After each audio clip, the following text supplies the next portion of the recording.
Assalamualaikum warahmatullahi wabarakatuh. Selamat datang kembali di channel Radio Story. Masih bersama dengan saya, Mas Alan.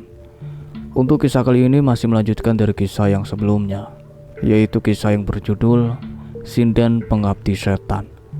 Cerita ini ditulis oleh Kak Diuseta. Bagi teman-teman yang ingin membaca langsung ceritanya, nanti silahkan saja kunjungi linknya yang akan saya sertakan di kolom deskripsi. Sebelum kita masuk ke ceritanya, jangan lupa untuk like, comment, subscribe channel ini dan nyalakan juga lonceng notifikasinya agar tidak ketinggalan cerita-cerita dari channel ini. Dan seperti apa ceritanya? Mari kita dengarkan.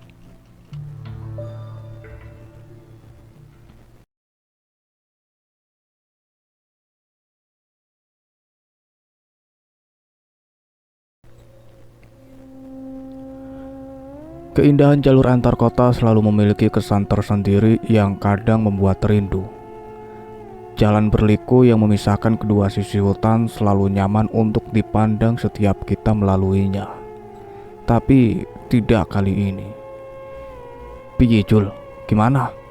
tanya aku pada Cahyo yang masih sibuk mengotak-atik motor Vespa-nya yang baru saja mogok di tengah jalan sepi ini.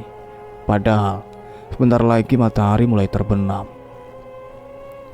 "Tenang non, cuma tali gas, sebentar juga beres," ucap Cahyo dengan santai. "Dibilangin naik motorku aja, pagi kayak-kayaan sok klasik." "Loh, nggak bisa gitu. Ini sih baru selesai menelusuri seluruh pulau Jawa tahun ini. Kalau nggak, kutukannya bisa bangkit," canda Cahyo. "Kutukan? Vespa ini udah jadi pusaka." Cahyo berdiri membersihkan tangannya dan mendekatkan wajahnya seolah ingin membisikkan sesuatu padaku. "Ini pusaka peninggalan seseputra Sambara Empu Pusaka Keris Sukmageni, penjaga pabrik keramat." Dengan segera pukulanku mendarat di kepalanya yang masih bisa bercanda di kondisi seperti ini. "Gemblong, Pak Lekku itu." Cahyo hanya tertawa sambil mengambil kain lap dari bagasi motornya untuk membersihkan tangannya. "Sekarang gimana? Kita nyetop kendaraan aja?" tanya aku. "Gak usah, udah beres kok. Ayo naik lagi." Aku memperhatikan motor itu dengan seksama. Walaupun Cahyo bilang sudah beres, tapi aku masih menaruh curiga motor ini akan kambuh lagi pada waktu yang tidak tepat. Saat mulai memasuki daerah pasar, kami memutuskan untuk berhenti mengisi perut di sebuah warung makan yang terletak tak jauh dari pasar. Insiden mogoknya Vespa Cahyo membuat kami harus menahan lapar cukup lama. Kami masing-masing memesan sepiring rawon yang memang menjadi salah satu masakan khas di tempat ini. "Desanya Jatmiko masih jauh dari sini?" tanya Cahyo. "Dari ancar-ancarnya masih lumayan, bisa lebih 1 jam lagi mungkin," balasku. Cahyo melihat jam yang ada di warung makan dan melanjutkan makannya. "Berarti gak boleh lama-lama di sini nih, bisa-bisa kita sampai sana kemalaman," ucap Cahyo. Sebenarnya aku setuju, tapi badanku seolah menolak setelah pegal berjam-jam naiki Vespa milik Cahyo. "Bentar ya, ini loh, pantatku masih gemeter gara-gara perjalanannya tadi," ucapku sambil membenarkan posisi dudukku. Cahyo hanya tertawa melihat ekspresi mukaku. Aku sendiri heran bagaimana dia bisa betah menyetir motor tuanya itu selama berjam-jam. Saat sedang menikmati kopi sebagai penutup, tiba-tiba terdengar suara alunan musik keroncong dari rombongan pengamen yang melewati warung ini. Sesuai dugaan kami, akhirnya mereka berhenti di depan sambil melantunkan tembang Jawa yang menurutku cukup merdu. Permainan gitar dan kentrung mengiringi suara penyanyi wanita yang suaranya sangat sopan melalui telinga kami. Suaranya begitu nyaman hingga kami merasa betah menikmatinya. Apalagi walaupun berpenampilan sederhana, wajah sang penyanyi itu tetap terlihat anggun dan mempesona. Entah berapa lama suasana itu membuatku dan Cahyo terlalu nyaman hingga akhirnya suara telepon genggamku berdering memecah lamunanku dan menampilkan sebuah pesan. "Hati-hati Yole, jangan lupa ibadah. Kali ini entah kenapa ibu mendapat perasaan tidak enak." Sebuah pesan dikirimkan oleh ibu. Jarang sekali ibu mengirimkan pesan begini. Aku menoleh ke arah jam dinding dan terlihat jarum pendek sudah hampir menuju pukul 9 malam. Saat melihat aku tersadar dari lamunanku, seketika seluruh anggota pengamen itu berjalan meninggalkan warung makan ini. "Cahyo, sadar!" ucapku menepuk tubuh Cahyo. Cahyo pun merasa heran. Kami terlalu menikmati suara pengamen itu hingga berjam-jam. Kita kena hipnotis?" tanya Cahyo yang masih bingung. Seketika kami membaca doa dan meminum air untuk memulihkan kesadaran kami dan segera keluar. Namun pengamen itu sudah cukup jauh. Sang penyanyi menoleh ke arah kami dan melemparkan senyum yang mencurigakan. Kami pun membayar makanan kami dan bergegas mengejar mereka. Sayangnya mereka sudah tidak terlihat dari pandangan kami lagi.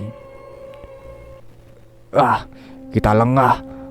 Penampilan mereka terlihat sederhana seperti orang baik-baik. Aku gak menyangka ada maksud dari kedatangan mereka, ucapku. "Maksudnya apa, Nan?" Cahyo masih bingung. "Kemarin sebelum berangkat aku sempat cerita sama Pak Lek mengenai kejadian di desa Jatmiko. Pak Lek sudah menyuruhku untuk berhati-hati karena pasti akan ada beberapa pihak yang membantu mengirim kutukan di desa Jatmiko itu," balasku. "Maksud kamu mereka membantu setan sinden yang ada di kampung Jatmiko?" tanya Cahyo. Aku mengangguk. "Mereka akan mempersulit kita untuk sampai desa itu," jelasku. Kami pun melaju dengan cepat menuju desa Jatmiko. Dengan kondisi seperti ini mungkin kami akan sampai di sana mendekati tengah malam. Kami terlambat. Satu nyawa lagi sudah melayang saat kami tiba di desa di mana Jatmiko tinggal. Kondisi desa masih ramai walaupun menjelang tengah malam. Seseorang baru saja diturunkan dari keranda untuk diletakkan di ruang khusus di balai desa. Aku mendekat mencoba menyaksikan jasadnya. Persis seperti cerita Jatmiko. Jasad itu meninggal dengan mata yang masih terbuka dan darah yang mengucur dari telinganya. "Mas Danan," terdengar suara Jatmiko yang masih membantu warga mengevakuasi jasad ini. "Maaf ya Mas, saya terlambat." "Sudah Mas, nyawa itu urusan Tuhan. Kami berterima kasih Mas Danan dan Mas Cahyo mau datang ke tempat ini," ucap Jatmiko. Aku melihatnya sedikit berbeda dari saat di desa Tanggul Mayit dulu. Sebelumnya ia termasuk orang yang cukup temperamen. Tapi mungkin sekarang ia sudah belajar sesuatu. "Mas, aku izin mendoakan ya," ucap Cahyo yang sepertinya dari tadi merasa tidak tahan melihat kondisi jasad perempuan itu. Jatmiko pun meminta izin kepada keluarga korban dan mengiyakan ucapan Cahyo. Sebuah doa dibacakan tepat di samping jenazah. Tepat saat doa selesai dibacakan, darah dari telinga jasad itu berhenti menetes. Ia pun menutup mata jasad itu dan segera meninggalkannya. Keluarga korban yang melihat kejadian itu segera menghampiri Cahyo dan berterima kasih. Terlihat wajah Cahyo yang sangat kasihan dengan keluarga yang ditinggalkan. "Kita harus selesaiin masalah ini secepatnya," ucap Cahyo dengan wajah yang terlihat gusar. Terlihat kekesalan di sorot matanya. "Pasti, tapi jangan gegabah. Kita cari tahu dulu akar permasalahannya," balasku. Kami pun meninggalkan balai desa dan menuju rumah singgah yang sering digunakan pendatang yang bertamu. Di sana sudah ada seorang anak berumur belasan tahun yang mengantarkan nampan yang berisi minuman panas dan cemilan. "Terima kasih adik. Kok jam segini belum tidur?" tanyaku. "Iya Mas, masih takut sendirian di rumah, jadi bantuin bapak saja," ucapnya. Mas Jatmiko mendekat ke arahku dan berbicara dengan pelan. "Namanya Gendis. Ibunya juga meninggal karena kutukan sinden itu. Sekarang ia hanya tinggal bersama ayahnya yang juga perangkat desa di sini," jelas Mas Jatmiko. Sontak aku dan Cahyo menoleh ke arah Gendis. Ia terlihat begitu tegar walaupun aku masih bisa melihat kesedihan di matanya. Aku yakin dia tidak ingin di rumah sendirian bukan karena takut, tapi karena ingin mencari kesibukan untuk melupakan kesedihannya. Gendis, kamu di sini saja sampai bapak pulang. Ceritain ke Mas tentang desa ini, ucap Cahyo. Boleh Mas, bukannya mas-masnya mau istirahat? Tanya Gendis. Boleh banget. Kalau boleh jujur, saat ada kejadian seperti ini lebih baik kami berjaga di tengah malam dan istirahat di pagi hari. Serangan-serangan seperti itu biasanya datang saat malam hari, jelas Cahyo. Mas Jatmiko terlihat setuju dengan ucapan Cahyo. Sebenarnya tadi sudah ada orang pintar lain kenalan warga.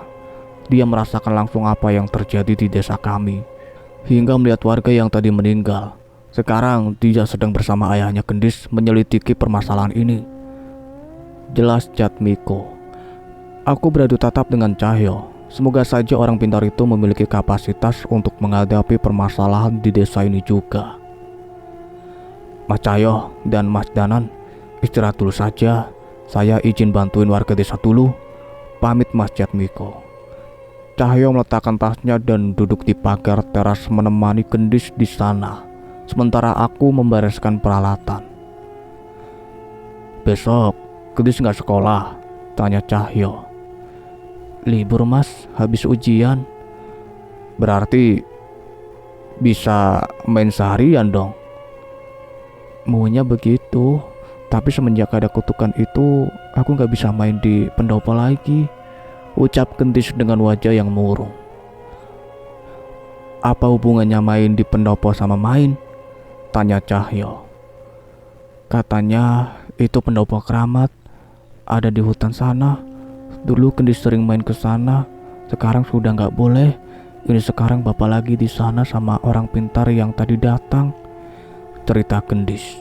Gendis pun dengan semangat menceritakan tempat dia sering bermain bersama temannya yang bernama Kia di sebuah tempat di pinggir hutan. Ada sebuah tempat menyerupai panggung tua dengan kayu-kayu yang sudah lapuk dan ditumbuhi tanaman liar di sana. Warga desa menyebutnya dengan nama pendopo karena bentuknya mirip dengan pendopo kayu, namun ukurannya lebih besar. Kamu nggak takut main di sana? Tanya Cahyo. Enggak, kan kalau main di sana siang-siang bareng Kia juga, jawab Gendis. Gendis bercerita, ia sering bermain di sana di panggung tua itu seolah sedang menyanyi atau menari di sana. Ia menceritakan bahwa ia senang melakukan itu di sana karena di hadapan panggung tua itu seolah ada tanah lapang dan tempat sepertinya pernah ditinggali. Jadi kalau main pentas-pentasan di sana kayak ada yang nonton, padahal nggak ada, jadi nggak malu, ceritanya dengan polos. Bisa jadi memang ada yang nonton, ucapku iseng sambil bergabung dalam perbincangan mereka.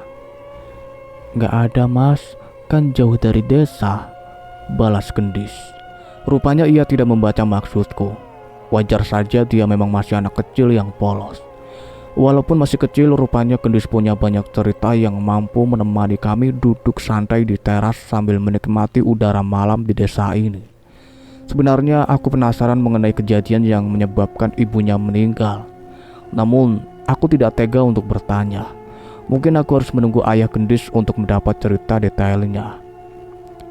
Di tengah cerita tiba-tiba terdengar suara kentongan yang dipukul oleh salah seorang warga desa. Seketika terlihat banyak warga keluar rumah dan menghampiri asal suara itu yang ternyata berasal dari mulut hutan.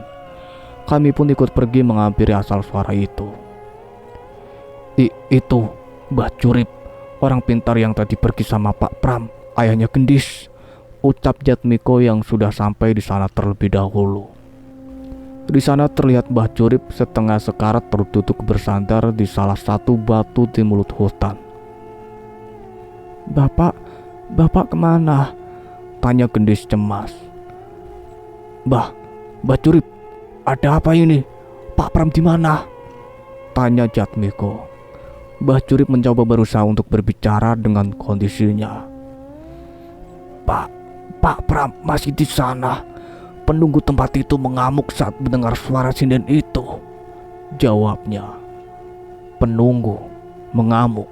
Jika itu benar, bisa dipastikan saat ini ayah Gendis dalam keadaan bahaya. Lantas, kamu tinggalkan ayah Gendis di sana sendirian? ucap Cahyo yang mulai emosi. Saya tidak tahu lagi harus bagaimana. Pilihannya antara saya mencari pertolongan atau kami mati berdua di sana, ucap Mbah Jurib. Sudah Cahyo, mungkin dia benar. Coba kita pastikan ke sana. Mas Jatmiko, jaga Gendis dulu ya, ucapku sambil bersiap memasuki hutan. Mas Jatmiko mengangguk menyanggupi. Namun tiba-tiba Gendis yang khawatir dengan keadaan ayahnya segera berlari memasuki hutan seorang diri meninggalkan kami. Gendis! Teriak Cahyo panik dan segera menyusulnya. Gendis, jangan nekat! Jatmiko mencoba menyusul tapi aku menahannya. Terlalu bahaya bila semakin banyak warga yang masuk ke dalam hutan tanpa tahu keadaannya. Percayakan pada kami, Mas, pamitku pada Jatmiko dan segera menyusul Gendis dan Cahyo masuk ke dalam hutan. Bukan hutan yang lebat dan tidak jauh perjalanan yang kami lalui untuk sampai ke tempat yang Gendis ceritakan tadi. Sayangnya Gendis sudah menghilang dari pandangan kami. Gendis, Pak Pram! Aku berteriak mencari keberadaan mereka, namun sama sekali tidak ada yang membalas. Sebaliknya, ada sesuatu di tempat ini yang memperhatikan kami. Aku yakin tempat ini dulunya adalah sebuah desa. Posisi batu, lokasi pohon yang teratur dan beberapa tempat masih berbentuk seperti jalan. Sebuah bayangan hitam seperti berjalan ke arah panggung tua yang warga sebut sebagai pendopo. Tanganku gemetar dan tubuhku merinding saat mengikuti sosok itu. Aku tahu itu bukan makhluk biasa. Hati-hati Nan, makhluk itu berbahaya, ucap Cahyo yang juga sadar akan betapa mengerikannya sosok yang belum kami ketahui wujudnya itu. Tepat saat makhluk itu sampai di atas panggung, wujudnya mulai terlihat dengan jelas. Seorang wanita berbaju kebaya anggun yang sudah lusuh dengan bentuk tubuh layaknya seorang sinden yang ideal. Sayangnya, kulitnya sudah menghitam seperti jasad yang sudah membusuk dengan mata yang bernanah. Senyumnya terlihat manis walau dengan wujud mengerikannya. Tepat saat menampakkan wujudnya, muncul banyak sosok roh laki-laki mendekati dirinya. Mereka berjalan dan merayap dari segala sisi mendekati sinden itu. Kami tidak tahu apa yang akan dilakukan oleh roh itu hingga mereka sampai ke sisi sinden itu. Menjijikan. Pemandangan di hadapan kami begitu menjijikan. Di sebuah panggung tua yang berlatarkan langit malam dan cahaya bulan, sosok roh laki-laki berlutut di bawah kaki setan demit itu dan menjilati kakinya yang membusuk dan bernanah. Aku mencoba menahan mual. Cahyo pun segera memalingkan wajahnya. Mati atau mengabdi kepadaku. Hanya sepatah kalimat itu saja yang diucapkan oleh setan sinden itu. Namun itu sudah cukup mengintimidasi kami dengan pemandangan di hadapan kami. Ora ono sing bakal dadi pengikutmu, balas Cahyo dengan tegas. Aku pun tidak mau tinggal diam melihat apa yang ada di hadapanku. Saat itu juga aku membacakan sebuah doa untuk menenangkan roh-roh yang terus menjilati kaki setan itu. Namun gagal. Roh itu menolak untuk ditenangkan dan memilih untuk patuh kepada sinden itu. Mereka bahagia sebagai pengikutku, baik saat hidup ataupun mati. Pilihlah dengan bijak. Setelah ucapan itu, sosok sinden itu berubah. Wajahnya berubah menjadi sangat cantik dan kulitnya terlihat putih layaknya seorang bidadari yang bermahkotakan rembulan di belakangnya. Nan, jangan terpengaruh Nan, ucap Cahyo. Wah, enak aja. Kamu tuh, inget, Sekar nungguin kamu, balasku. Kami membaca doa untuk melindungi pikiran kami dari pengaruh sosok yang amat cantik di hadapan kami. Dibanding pertarungan fisik, pertarungan dengan hawa nafsu adalah yang paling berbahaya. Seandainya aku dan Cahyo adalah orang biasa, pengaruh dari sinden itu bisa membuat kami saling bunuh untuk berebut menjadi pengikutnya. Kita mau terus nontonin di sini, ucap Cahyo. Dari tadi aku nyoba nenangin roh itu tapi gagal, balasku. Berarti harus kita selesaikan setan sinden itu dulu kan? Kami pun berlari ke arah pendopo, namun dengan segera sosok setan pengikut sinden itu menghadang kami. Makhluk ini urusanku, kamu terus ke sinden itu, perintah Cahyo. Aku melihat Cahyo terus membacakan doa-doa dan ayat-ayat suci untuk menenangkan roh yang menghadangnya. Namun semua itu seolah sia-sia. Roh itu seperti tidak mendengar apapun yang diucapkan Cahyo. Terlihat dia masih dilema untuk menggunakan kekuatan Wanasura. Sebaliknya saat aku mendekat, sinden itu malah tersenyum dengan manis seolah menggodaku. Aku merasakan ada ilmu pengasihan yang sangat kuat mencoba mengganggu ketenanganku dan membuatku semakin terkesima setiap menatapnya. Tak mau mengambil resiko, aku segera menarik pusaka keris Raga Sukma dari dalam sukmaku dan menggenggamnya dengan erat. Aku bersiap mengunuskan keris itu ke arah sinden yang saat ini berwujud bak bidadari itu. Namun, tiba-tiba seranganku tertahan oleh sosok hitam. Sosok roh seperti seorang panglima kerajaan yang mampu menahan serangan keris Raga Sukma dengan tombak di tangannya. Semua sinden abdi akan dilindungi oleh Joko Garu. Kalian tidak akan bisa menyentuhku sebelum menjadi pengikutku, ucap sinden itu. Aku melompat mundur, namun roh itu terus maju untuk menyerangku. Berkali-kali aku menahan serangan sosok yang disebut dengan nama Joko Garu itu. Namun sepertinya aku bisa mengimbanginya. Di tengah pertarungan terdengar suara sinden itu menyanyi dengan nada yang aneh. Kidung itu melantun dengan nada yang teratur, namun membuat kami merasa merinding saat mendengarnya. Dan satu lagi, aku yakin yang ia nyanyikan bukanlah bahasa manusia. Tanpa sadar cairan merah mulai keluar dari hidung dan telingaku. Pandanganku memudar, namun entah mengapa aku ingin terus mendengar suara tembang itu. Aku membacakan mantra Moksa Pangreksa untuk melindungi diriku dari segala niat jahat yang menyerang. Namun mantraku seolah tidak pernah selesai terucap. Sekuat tenaga aku mundur ke arah Cahyo. Tapi rupanya Cahyo juga bernasib sama denganku. Setan-setan pengikut sinden itu mulai merubungi kami. Wanasura! Teriak Cahyo yang mulai panik. Cahyo dengan sigap memanggil kekuatan Wanasura untuk merasukinya dan memukul sekuat tenaga ke tanah di hadapannya hingga setan-setan itu terpental. Sayangnya, Joko Garu masih bertahan. Ia menerjang kami dengan mengayunkan tombaknya. Aku menangkisnya dengan keris di tanganku, namun kekuatannya sangat besar hingga mementalkanku dan Cahyo. Benturan itu membuat darah bermunceratan dari mulutku. Terlebih saat ini kami mulai kehilangan kesadaran oleh pengaruh tembang yang dinyanyikan oleh sinden sialan itu. Di tengah kebingungan kami, aku merasakan ada sosok yang mendekat. Tidak hanya satu, banyak. Entah apa lagi ini. Joko Garu menghampiri kami lagi dan bersiap menghabisi kami. Namun tiba-tiba muncul sebuah tangan dari balik pohon. Iya, sebuah tangan. Tangan tanpa badan.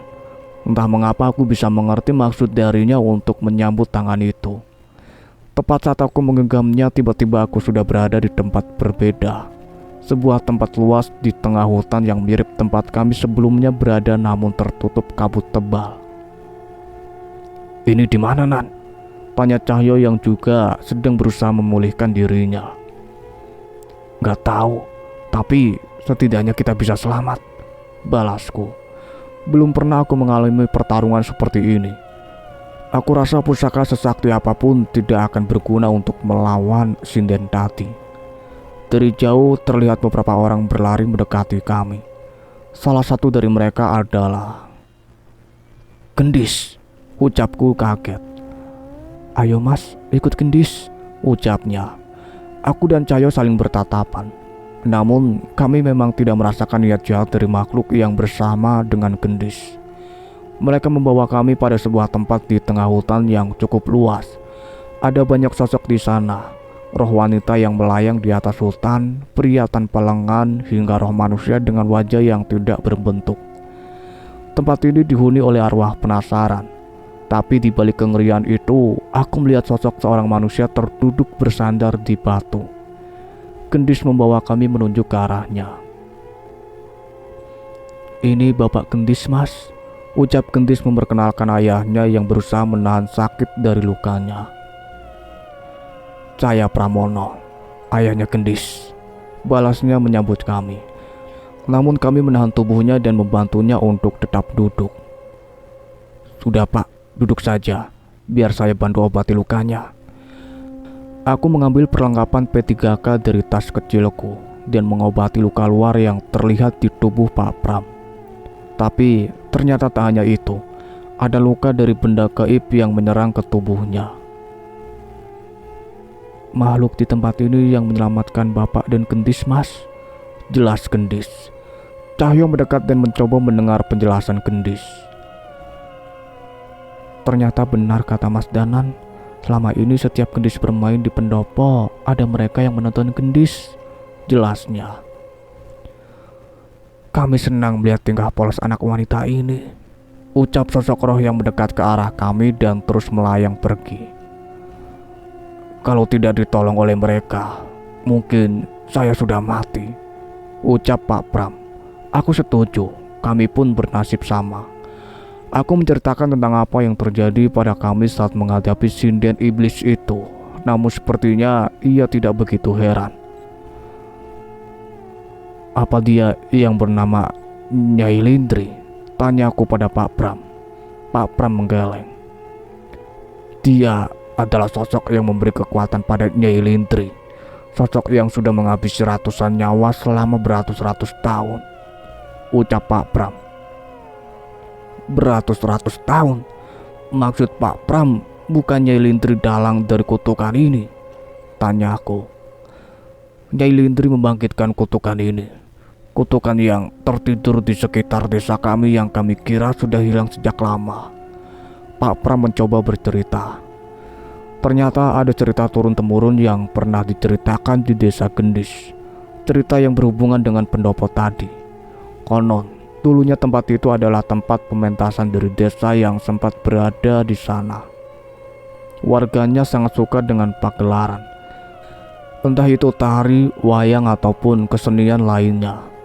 Untuk menarik perhatian penonton, para penari dan sinden menggunakan berbagai macam cara mulai dari riasan hingga sosok. Muncullah persaingan antara seorang sinden dan seorang penari yang memperebutkan hati seorang pemuda desa. Berbagai cara mereka gunakan untuk mendekati pemuda itu. Namun pemuda itu lebih tertarik oleh kemulainya sang penari. Terbakar rasa cemburu, sinden itu melakukan tirakat terlarang dengan meminta ilmu pengasihan demi merebut hati pemuda itu. Secara singkat, akhirnya pemuda itu berhasil bertekuk lutut menerima cinta dari sinden itu. Namun ternyata bayarannya tidak murah. Sinden itu hidup bahagia bersama pemuda itu hingga akhirnya hamil dan melahirkan. Namun ada hal yang aneh setelahnya. Saat sang sinden menyanyikan lagu untuk anaknya, tiba-tiba tubuh anaknya membiru tak bernafas. Hal itu memberikan kesedihan yang mendalam untuk mereka. Namun ternyata hal yang sama terjadi saat melahirkan anak keduanya. Kali ini saat sinden itu menyanyi di pementasan, anak keduanya mengalami nasib yang sama. Tubuhnya membiru tak bernafas. Akhirnya mereka memutuskan untuk tidak memiliki anak lagi. Namun tentu saja perjanjian harus terus dibayar. Setahun kemudian terjadi kejadian aneh. Setiap pada pementasan ada satu warga yang meninggal. Awalnya warga mengira ini hanya kebetulan. Namun setelah semakin banyaknya korban, warga curiga dan menghentikan pementasan untuk seterusnya. Tanpa adanya pementasan, sinden itu dituntut untuk menunaikan perjanjiannya. Tiap malam tertentu ia akan keluar desa dan bernyanyi di tengah gelapnya malam. Ilmunya membuat suaranya tidak dikenali oleh warga desa. Dan keesokan paginya akan ada satu warga yang ditemukan meninggal dengan tidak wajar di desa tersebut. Seorang warga meminta bantuan dukun untuk mencari permasalahan ini. Dengan kemampuan dukun itu, segera diketahuilah bahwa ini semua adalah ilmu hitam dari sang sinden. Mendengar ucapan dukun itu, warga beramai-ramai menghampiri rumah sinden itu di malam hari dan menyuruhnya keluar. Sinden itu berpura-pura tidak mengerti apa yang dimaksud oleh warga. Namun, keberadaan dukun itu membuatnya tidak bisa mengelak. Beberapa keluarga korban yang emosi segera menampar dan memukuli sinden itu hingga tersungkur di tanah. Sang suami yang masih terpengaruh oleh ilmu pengasihnya sekuat tenaga melindungi istrinya yang terus menangis tanpa henti. Sang sinden sama sekali tidak menyangka bahwa hal ini akan terjadi. Ia berlindung di balik suaminya, namun sang dukun membacakan beberapa mantra dan mengusapkan tangannya ke mata suami sinden itu hingga terlepas dari pengaruh ilmu sang sinden. Seketika ia pun tersadar. Ia yang sebelumnya melindungi sinden itu berbalik menatap istrinya. Rasa kesal menumpuk di hatinya. Ia teringat anak pertamanya yang mati saat dinyanyikan oleh istrinya, dan ia teringat anak keduanya yang juga mati dengan aneh. Saat itu juga semua hinaan dan sumpah serapah diucapkan kepada istrinya dengan wajah penuh emosi. Sinden itu meminta maaf dan memohon ampun, namun sebaliknya suaminya malah menendangnya hingga tersungkur. Tak hanya itu, suaminya pun meludahi wajah istrinya dan menyerahkannya kepada warga.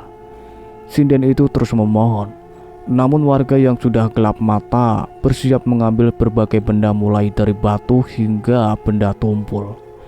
Sang sinden yang ketakutan kembali masuk mengunci diri ke dalam rumah. Warga tidak melepaskan begitu saja. Mereka pun mengambil minyak tanah dan membakar rumah itu bersama sang sinden yang berada di dalamnya. Suara teriakan dan tangisan sangat memilukan terdengar dari dalam rumah. Ia tidak bisa keluar. Bahkan walaupun bisa, warga sudah mengelilingi rumah itu dengan obor di tangannya. Saat api menjalar semakin besar, tiba-tiba terdengar suara sinden itu menyanyi dari dalam rumah. Suara itu menyatu dengan suara isak tangis, entah bagaimana suara itu bisa terdengar jelas oleh seluruh warga desa. Saat tembang itu selesai dan api mulai menghabisi seluruh bangunan, tiba-tiba seorang pria jatuh terkapar di tengah-tengah warga. Ia mati dengan mata yang terbelalak dan darah yang mengalir dari telinganya. Itu adalah suami dari sinden itu. Sepertinya sampai mati pun sinden itu tetap tidak ingin melepaskan seseorang yang ia cintai. Tepat setelah api padam, sang dukun pergi meninggalkan desa tanpa sepatah kata pun. Beberapa warga merasa melihat sang dukun tersenyum senang saat melihat kematian sinden itu, seolah itu semua sudah ia rencanakan. Sayangnya, setelah kejadian itu hal yang aneh semakin terjadi. Tiap malam tertentu terdengar suara seorang sinden yang menembangkan lagunya dengan nada yang mengerikan. Warga tahu dengan jelas bahwa itu adalah suara sinden yang mereka bunuh itu. Kondisi desa menjadi mencekam, apalagi setelah setiap pagi setelahnya selalu ditemukan seorang warga yang meninggal seperti yang terjadi saat sinden itu masih hidup. Ilmu hitam sinden itu berubah menjadi kutukan. Hal itu terjadi terus-menerus tiap malam tertentu. Tidak ada yang bisa menghentikannya, hingga warga desa memutuskan untuk meninggalkan desa sebelum menjadi korban berikutnya. Apa yang terjadi setelahnya, tidak ada yang tahu. Namun cerita ini terus diceritakan turun-temurun. "Ini gak akan mudah, Nan," ucap Cahyo. Aku mengangguk setuju. Bukan hanya Nyai Lintri, namun kutukan ini sudah ada sejak lama. Benar ucapan Pak Lik, mereka tidak sendiri. Aku pun teringat sinden pengamen di warung makan kemarin. Mungkin saja ada sinden-sinden lain yang melakukan hal serupa untuk memikat orang di sekitarnya. Sekilas aku melihat luka Pak Pram. Aku tersadar luka gaib yang dialami Pak Pram tidak sama seperti serangan sinden dan pengikutnya tadi. "Pak, siapa yang menyerang Pak Pram sampai seperti ini?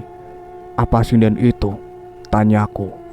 Mendengar pertanyaan Cahyo sepertinya juga tersadar dan menghampiri kami. Bukan. Sinden itu memaksa kami untuk jadi pengikutnya, atau ia akan membunuh kami. Mbah Curip yang kalah ilmu memutuskan untuk mengikutinya, dan saat itu juga sinden itu meminta Mbah Curip untuk membunuh saya. Saat saya sekarat, tiba-tiba roh-roh di tempat ini menyelamatkan saya. jelasnya. Berarti warga desa dalam bahaya. Kita harus kembali secepatnya, ucapku. Cahyo bersiap membantu Pak Pram. Sebelum meninggalkan tempat itu, Gendis memperhatikan sekali lagi roh-roh dengan berbagai wujud di tempat itu. Benar juga, sebelum kami pergi kami harus berterima kasih pada mereka. Apalagi aku juga penasaran mengapa mereka menolong kami. Terima kasih. Saat masalah ini selesai, saya akan kembali untuk menenangkan kalian. Tapi, kenapa kalian menolong kami? Tanyaku. Mendengar pertanyaanku, salah satu roh seorang ibu mendekat dan menampakkan wujudnya. Kami masih ingin melihat tingkah lucu Gendis dan temannya yang sering menghibur kami di pendopo, ucapnya sambil tersenyum kepada Gendis. Kali ini roh seorang pemuda tanpa lengan juga menampakkan wujudnya. Tidak mungkin kami membiarkan seseorang yang tidak pernah lupa merawat dan membersihkan makam kami mati begitu saja. Budinya begitu besar terhadap kami, ucapnya sambil menatap ke arah Pak Pram. Aku tersenyum. Ternyata roh penasaran bisa menghargai perbuatan mereka yang hidup di alam yang berbeda. Padahal sesama manusia saja kadang sudah lupa dengan apa yang disebut dengan balas budi. Kami pun berpamitan menuju jalan yang diarahkan oleh roh-roh itu. Sebuah doa pendek kulantunkan kepada Yang Maha Kuasa, agar mereka yang masih berkentayangan di alam ini bisa segera tenang dan kembali ke tempat mereka seharusnya berada.